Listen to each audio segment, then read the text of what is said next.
Hello, and welcome to the first of 4 webcasts about TBI and challenging behavior.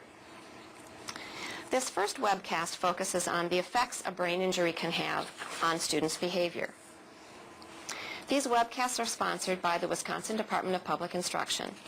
My name is Julie McGivern, and I teach at the University of Wisconsin in Madison. Before you continue watching, please download the 2 documents that are listed on this slide.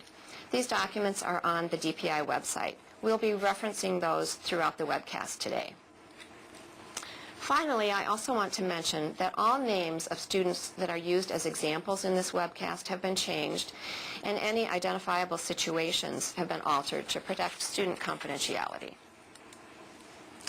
If you would like additional resources about TBI, you can refer to the Level 1 TBI training modules listed on this slide and to the TBI and Memory module webcast. Those are also available on the DPI website. The goal of our first webcast is to help the viewer understand the relationship between brain injury and behavior. It's very easy to misinterpret behavior after brain injury as non-compliant behavior or as willful misbehavior. So to reach this goal, we're going to talk about 4 areas. We'll briefly review part of the criteria for traumatic brain injury in Wisconsin. We'll talk about challenging behaviors that we see after TBI. We'll talk about types of injury, and then we'll talk about some of the common limitations that interfere with behavior after TBI. I'd like to start with 2 important points about behavior and social challenges that students experience. First of all, aggression and social challenges are very common after TBI. Estimates of aggression after serious brain injury run from 30% to 70%. This is, as you can see, a very high rate. The second point is that these behavioral and social challenges influence the quality of life that students experience, and they influence this quality of life even more than cognitive or physical problems that students may have. So it's critical for us to address challenging behavior to facilitate later positive outcomes for students. We can think about 2 different types of challenging behavior after TBI. One type is what we call externalizing behavior, and we might think of this as disruptive behavior. The second type is internalizing behavior, when behavior is more turned inward, like withdrawal, for example. On this slide are the most commonly experienced externalizing behaviors after TBI. And aggression is the behavior that we see most frequently, both verbal and physical, after TBI.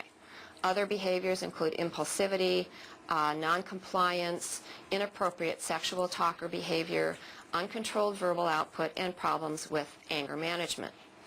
If you are watching this thinking about a particular student, you may be seeing some of these externalizing behaviors. Let me give you 2 examples of externalizing behavior. We can think about Joe. Joe's in the 6th grade, and he was in a bike accident. After his injury, Joe shoves other children in the lunchroom. He's fighting. Even when other kids are just kidding around, Joe starts fighting. Daniel is a second example. He's in the 9th grade. He was in a car accident. Daniel, in his math class, is aggressive. He has thrown his book in class, and he's yelling at his math teacher. In contrast, internalizing behaviors are not disruptive. They're more internally focused. The most common of these include withdrawal, so not participating in activities, and initiation impairment, not starting an activity. Also, internalizing behaviors can be a response to anxiety and depression that students often experience after TBI. One thing that's important to know about internalizing behaviors is that they're often overlooked and they're not reported, and sometimes interventions about them are not developed. They don't get the same level of attention as externalizing behaviors do. An example of internalizing behavior would be with our student Latoya. Latoya is in kindergarten, and she fell off a play structure. She's returned to school now, and she's not carrying out tasks that her teachers know she can do. For example, she doesn't tie her shoes, she doesn't put on her boots unless she has very specific prompts to do each of these things. She also doesn't ask for help. and she isn't playing with children in other situations in the classroom. So you can see that even though LaToya's behavior isn't disruptive, it certainly is challenging to the teacher. So let's talk now about what actually happens to the brain after a TBI that leads to these types of internalizing and externalizing behaviors. First of all, we need to remember that the brain is a very complex organ. It doesn't take very much to disrupt the functioning of the brain. Secondly, the brain is protected by the skull and by these 3 layers of matter that we call the meninges, and also by cerebral spinal fluid. And this protection works pretty well in our normal day-to-day activities. Also, the brain contains billions of neurons, and these neurons communicate with each other to allow us to do the things that we do every day, like walking and talking. But when TBI disrupts brain functioning, then we have this communication reduced, and the protection by the meninges and the cerebral spinal fluid isn't enough to limit the damage that we sometimes see. So let's talk now about the 2 broad types of brain injury that we often see after an accident or an injury. The first one is open head or open brain injury. And in this kind of brain injury, the brain is actually penetrated by an external object. So, for example, Maria was injured while she was sledding, and a sled rudder intruded into her brain matter. That's an example of what we would think of as an open brain injury. The second type of injury is a closed head or closed brain injury. In this brain injury, the skull and the meninges aren't penetrated by an external object. The kinds of damage, however, that we see after a closed head injury is much more widespread and what we call diffuse than we see typically in open head injuries. They are often more common than, they're also more common than open head injuries. So, for example, Joe fell off his bike and he hit his head on the pavement, and that caused a closed head injury, and as we'll see as we talk about Joe, some significant challenges. Dan hit his head on the dashboard of his friend's car, so he also has experienced a closed head or closed brain injury. Now, what do these 2 different types of injury have in common, open head and closed head? Well, both of these types of injuries have been caused by an external physical force. And this is important because this is one of the major criteria of Wisconsin's definition of TBI. A TBI is experienced when an external physical force acts upon the brain. So I encourage you to look at the definition of traumatic brain injury that we have in Wisconsin, and that's listed also on the DPI webpage. We generally think of 2 broad types of brain injury. The first one is what we call open head or open brain injury. In this type of injury, the brain is actually penetrated by an external object. So we can think of the example of Maria. Maria is injured while she's sledding, and a sled rudder actually intrudes into her brain matter. The second type of injury is a closed head or closed brain injury. In this type of injury, the skull and meninges are not penetrated, but this kind of injury, a closed head injury, actually leads to more diffuse or widespread injuries throughout the brain than does an open head injury. Also, closed head injuries are much more common than open head injuries. We'll see them much more frequently coming back to school. So, for example, Joe fell off his bike and his head hit the pavement. That was a closed head injury that Joe experienced. Dan hit his head on the dashboard of his friend's car. He also experienced a closed head injury. Neither of those cases did something actually intrude into the brain matter. But what do these 2 types of brain injury have in common, open head and closed head injuries? Well, they're both due to external physical force. And this is important because this is one of our major criteria for traumatic brain injury in the state of Wisconsin. So I encourage you to look at the definition of brain injury and the criteria that are listed on the DPI webpage if you have any questions about other criteria for TBI in our state. I think it might be helpful to understand the mechanism of injury in closed head injury so that we can see why this leads to such widespread damage. On your slide is a figure depicting the type of injury that occurs during a brain injury, and I'm holding here a brain model. And I want to show you what happens when a student has a closed head injury. First of all, the brain moves forward in the head as the head is moving forward. So we'll think about Dan, for example, in his car accident. He hits his head on the dashboard, and the front of his head may be the area of the first strike or area of injury. So we have a coup injury, and that's the French word for blow or strike, and that's the first area of injury that Dan experiences. Then as the brain moves back, rebounding from that first area of injury, we have a second area of injury, which we call the contre-coup, and that occurs at the opposite side of the original injury. So we have two primary areas of injury that you can see here from the coup and then the rebound effect of the contre-coup. Now, of course, this can happen side to side. It can also happen diagonally. And why does this lead to such, a huge amount of damage in closed head injuries? Well, first of all, we have this coup and contre-coup effect, where we have these two main areas of injury. But also, as the brain is moving within the skull back and forth, we have shearing and tearing of all these neurons throughout the brain.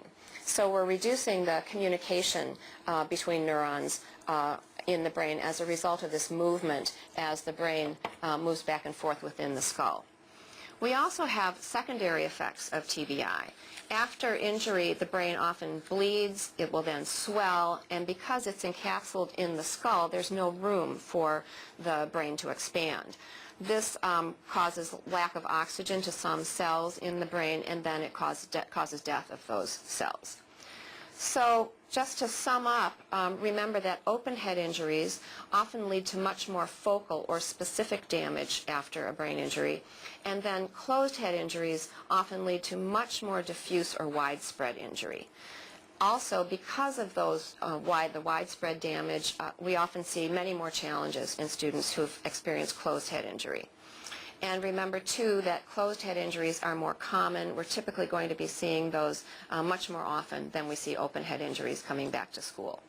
And finally, remember that both of these types of injuries can occur within one person who's experienced a TBI. So, for example, Maria, she might have an open brain injury as a result of the rudder entering into her brain, but she might also continue to fall down the hill and do additional damage to other areas in her brain as a result of this coup contre coup effect.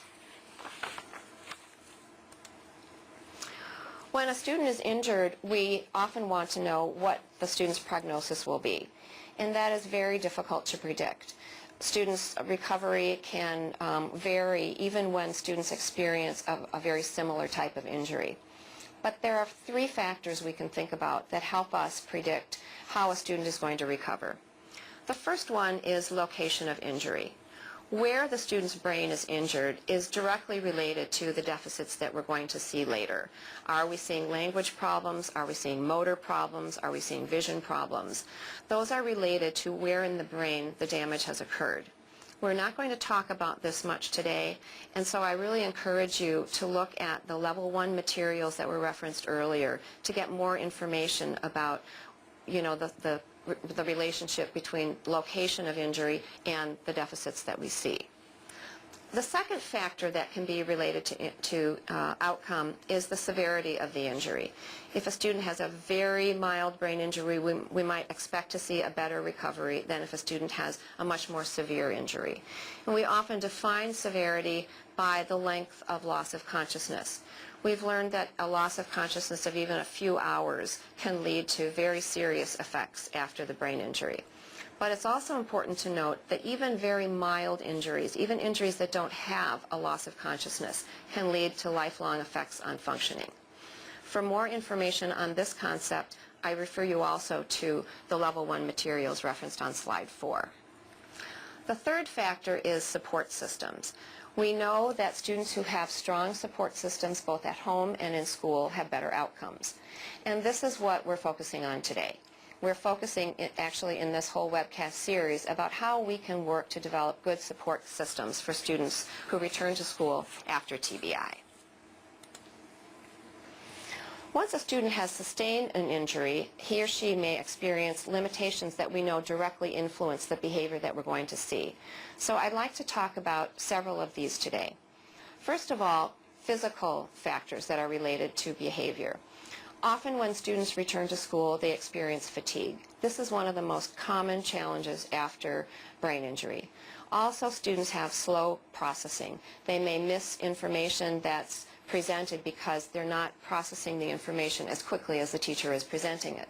So for example, our student Dan in math class might hear the direction, take out your math book, do problems 5 through 8 on page 32. And he may still be processing the direction, take out your math book. So he may miss very important information that comes after that. Also, students often have sensory difficulties. Vision impairments are very common after brain injury. Also, sensitivity to noises is something that we see a lot after brain injury. Of course, we're also going to see motor difficulties in many students. So if we think about Dan, we can see that he would be a good example of someone experiencing a number of these physical effects after brain injury, like the slow processing. He's very tired. He's agitated when there's a lot of noise, and we can see how that might affect his behavior after injury. We also need to consider the cognitive factors that can influence behavior after injury. The first two of these listed on the slide, memory problems and executive functioning problems, are extremely important, and we're going to come back to those in a minute. But other cognitive factors that we need to consider are short attention span, difficulty with concentration, and impulsivity and rigidity. So Joe would be a good example of these. Joe is very impulsive. For example, in the cafeteria, he's getting into trouble because he's responding very impulsively when another student bumps into him. Also, we can think of Joe and Dan as both experiencing what we call denial of deficit. This is not a conscious denial of their differences, but it's really a difficulty to appreciate the ways in which they're different from before their injury. There are 3 additional areas that are related to behavior after TBI that I want to mention, and the first one is communication. This is a critical area because many students after brain injury have expressive and receptive language limitations, and you can imagine how that might lead to challenges with behavior. Also, some students, like Dan, might use their behavior as a communication tool. They may not do this consciously, and that's why we're going to want to intervene early to prevent a behavior from becoming a functional communication tool for a student. We also need to think about emotional reactions after brain injury. Many students experience anxiety and depression. They may also experience irritability and a lot of frustration. We can think of Dan in math class. He may be very frustrated with his inability to keep up with the teacher's directions. Another area to consider is social factors. Often students after brain injury are what we call egocentric. They can't think about a problem from another person's perspective. And Maria would be a good example of this. When Maria has come back to school, she's distracting other students in her classroom because she's talking to them while they're trying to do their work. And she can't see that they're actually trying to get their work done and that they want to do that to be able to go out to recess. All she can appreciate is her own perspective. We also see impaired social perception when students don't understand a social event. They misinterpret it. So Joe's an example of this. Someone bumps into him. He thinks it's intentional, and he doesn't understand that this might have been an accident. And the sum effect of many of these factors is that students after brain injury often look more immature than they looked before their brain injury. I want to go back now to the 2 cognitive areas that I mentioned that are critical to think about after brain injury. The first one is executive functions. The slide has a definition here that I think is a good one, and it says the executive functions are the self-regulatory or control functions that direct and organize all non-reflexive or non-automatic behavior. So think about that. This means everything that we do that is really planful and intentional involves our executive functioning. So let's think about how executive functions can be disrupted by a traumatic brain injury. This slide has a graphic of the frontal lobes. And on our brain model, the frontal lobes are here in the forehead. These are the lobes that control our executive functions. Executive functioning is located in the frontal and prefrontal cortex. Unfortunately, this area of the brain is very susceptible to injury. You can see that it's very prominent, located right below the forehead, and so it's often injured in a brain injury. One other comment I want to make about executive functioning and the frontal lobes is that, especially in young children, deficits that students have in executive functioning and frontal lobe functioning may not appear immediately. We often don't expect this planful and intentional behavior to be shown up to a high degree in young children. So as they develop and we expect that behavior to increase, we may become aware of the deficits that occurred as a result of an earlier brain injury. So to get a little bit more specific about executive functions, listed on this slide are a number of the specific skills that comprise executive functioning. Understanding, knowing what's easy and hard to do, planning and organizing a task, initiating, getting started on it, inhibiting behavior that's going to get in the way, monitoring our own behavior, and evaluating and being flexible when things don't go the way we expect them to do. So let's take an example with Dan that's very simple.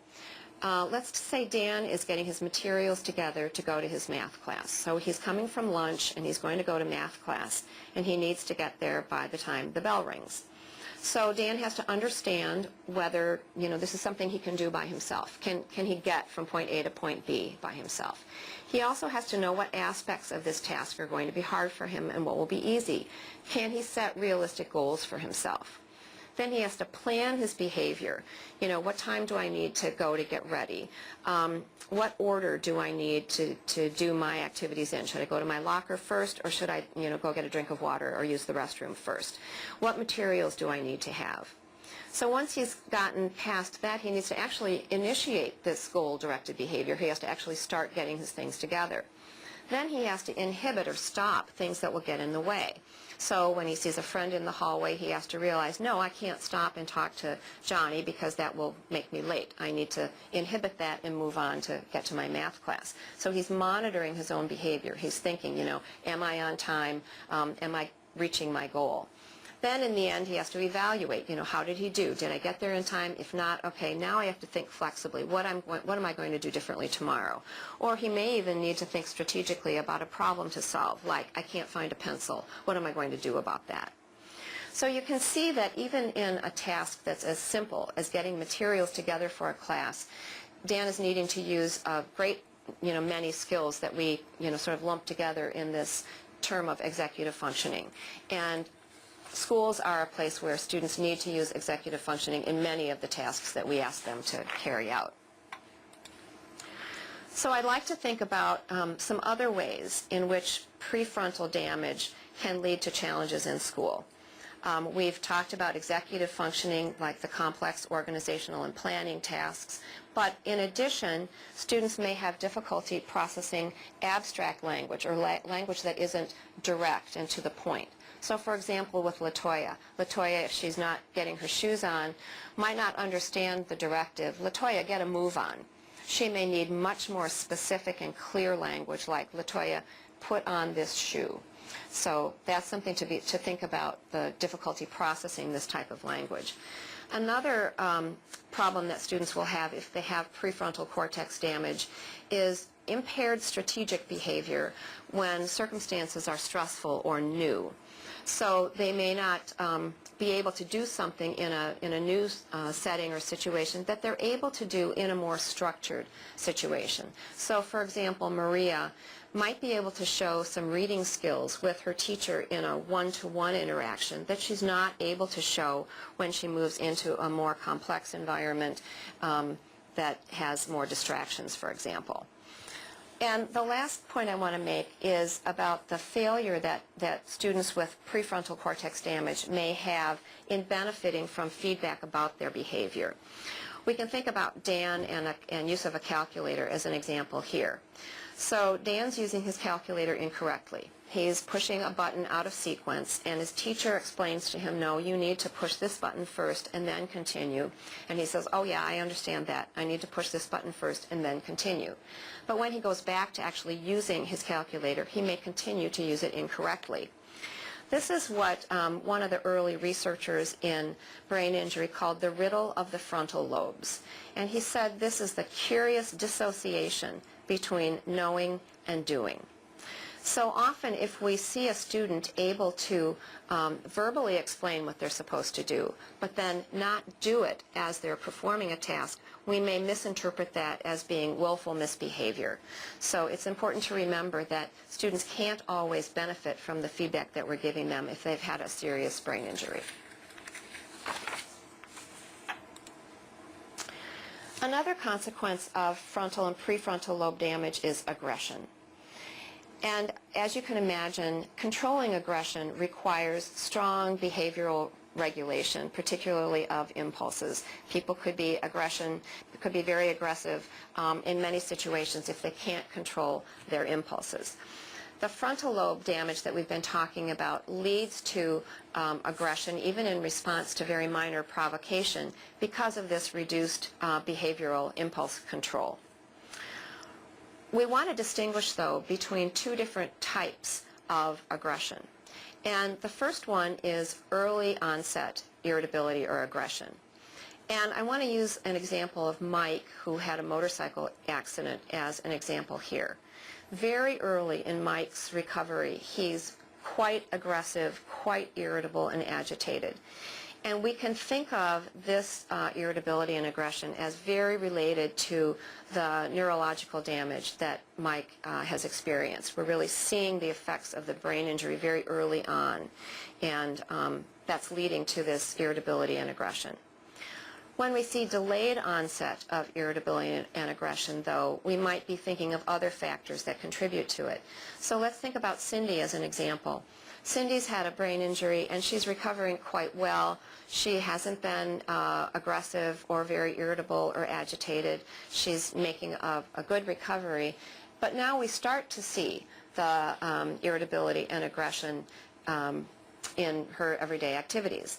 So now we stop and think about that and recognize that this aggression is probably a result of some of the environmental demands that we're putting on her. We didn't see it early, but now as we see it starting, we might hypothesize that this is because the assignments we have her doing or the classes we have her in are putting too many demands on her right now. So that leads us to a specific kind of intervention. The interventions that we would use for this early on irritability will be very different from what we will use later on if we see irritability or aggression appear. So we'll talk about that more in the later webcasts in this series. But let's look at how behavioral regulation is supposed to work. So Joe's in his lunch line and he experiences a minor provocation. And he then stops and thinks his frontal lobes are working well. They're regulating any impulses he has. He evaluates the situation. He's taking others' perspectives. He's looking around at the, crowded nature of the cafeteria. And he thinks, okay, this was probably an accident. And so he just ignores this provocation, and that's the outcome. So that's what we want to have happening when the behavioral regulation system is working well. And we all use this kind of system every day to help prevent aggressive or impulsive behavior. But when the system isn't working well, a boy might bump into Joe, and Joe doesn't have this pause button to use. He doesn't stop to evaluate the situation. Instead, he impulsively responds, and the outcome is that Joe shoves the student. So this contributes to that high rate of aggression that we see. Students can't control their behavior well enough soon after injury especially, and we see this aggressive behavior. I just want to note that sometimes this can make intervention after brain injury very difficult, and I want to highlight that we'll be talking about this more in webcast number 2 in this series. If you remember, there were 2 cognitive areas that I wanted to talk about more explicitly after brain injury that are really strongly tied to behavior that we see. The first one was executive functions, and the second one is memory impairment. Difficulties with memory are some of the most common effects that we see after brain injury, and they can really lead to very challenging situations when students return to school. We can think about memory difficulties as of three different types. First of all, students may have difficulty actually developing new memories. So they may have breakfast and even 2 minutes later not be able to tell you what they had for breakfast. They can't remember new information. The second way in which memory can be affected by brain injury is in the area of limited working memory. Working memory is the type of memory that we use when we are, for example, looking up a number in a telephone book, and we recite the number to ourselves and we keep it in our heads, in our working memory, long enough to dial the telephone number, and then it's gone. Students after brain injury often have limited working memory. They can't remember very many things as they process information. So, for example, Dan is not going to be able to keep all 3 steps of the direction that he had in his math class in his memory. Also, we may see students who have difficulty storing or retrieving information. So if a student is able to store information, they may be able to retrieve it if we cue them, and that's how we know it's been recorded and stored. But sometimes they can't retrieve information independently. They need a cue in order to retrieve the information. So you can imagine that memory impairments very much affect the kinds of interventions that we're going to be using with students after TBI. I encourage you, for more information, to look at the TBI and Memory Module webcast. It has some very important information about this topic that will be very helpful to you. Because we can't talk at length about all of the areas of functioning that are impacted by a traumatic brain injury, I want to introduce you to a tool called the TBI checklist. This checklist has a multiple set of areas that can be affected by TBI. On this slide here is a list of all the different areas that are evaluated on the TBI checklist. Each of these areas has several items that a teacher could rate in order to look at whether this area is a particular problem area for a student. Using this tool is actually sort of a method of uncovering areas of limitations that we might not have even thought about. And so it's a prompt to help us become more conscious of some of the challenges that students might be facing that actually then lead to the challenging behavior that we see. Again, the TBI checklist can be found on the DPI website, and it's referenced earlier in this webcast. Finally, I want to just make 5 points about how the information that we've just been talking about impacts the interventions that we plan for students. First of all, it's very important that anybody working with a student after a brain injury learn about the student's injury. We want to know about the student's executive functions. We want to understand the memory problems that a student may have. Does the student have physical limitations? Are there social challenges or emotional problems like anxiety or depression? We're going to need to understand these limitations that a student is facing when he or she returns to school. I encourage you to read the hospital reports, the discharge summary. That may be very helpful to you in looking at what did they find if the student was hospitalized, that could be helpful in thinking about intervention in school. Talk to your school nurse if you don't understand the medical terminology, for example. But it's very important to understand factors related to the injury itself. Secondly, I want to stress that teamwork is important in planning interventions.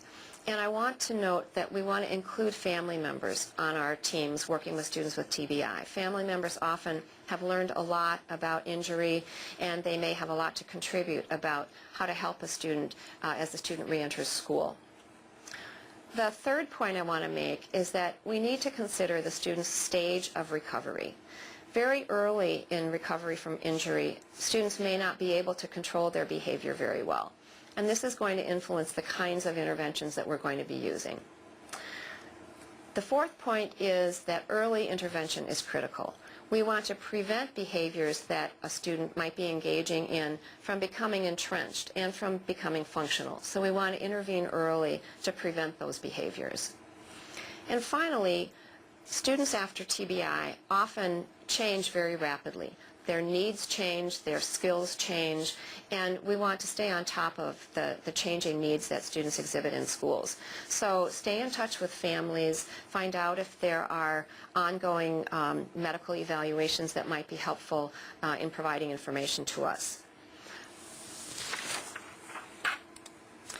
And finally, I want to leave you today with an important message. And that is that early and effective intervention following brain injury helps prevent the increase of challenging behavior. We know this from many research studies that have been carried out and from lots of our experiences working with students with TBI in schools. If you are ready to learn more, there are 3 additional webcasts, and they're briefly described on this slide. I hope you will find these helpful in learning more about traumatic brain injury and challenging behavior. If you have any questions or comments, please address them to the contact on this slide. And thank you for your time and attention today to this important topic.